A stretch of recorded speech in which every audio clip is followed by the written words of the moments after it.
কার পরিবর্তন কখন হবে, কার কথাই বদলাবে, কখন বদলাবে কেউ জানে না। জানে কে? ফুজাইল ইবনে ইয়াজ বড় ডাকাত সর্দার ছিলেন। তো গভীর রাতে উনি ডাকাতি করতে গেছেন। তো রাত্রিবেলা যখন গভীর রাতে এক বাড়িতে ডাকাতি করতে ঢুকছে, দরজার সামনে গিয়ে যখন দাঁড়াইছে তখন শুনতেছিল বাড়িওয়ালা ওই সময় আল্লাহর কোরআন পড়তেছে।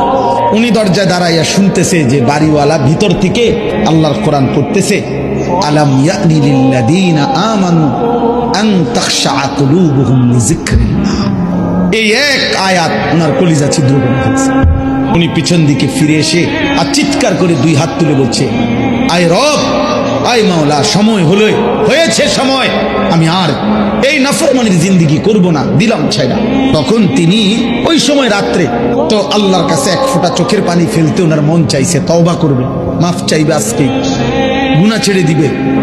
তখন উনি তওবা করে সরাসরি হিজরত করে আল্লাহর ঘর মক্কায় চলে আসছে, আর বাকি হায়াত কাবার পাশেই উনি জীবন কাটাইছে।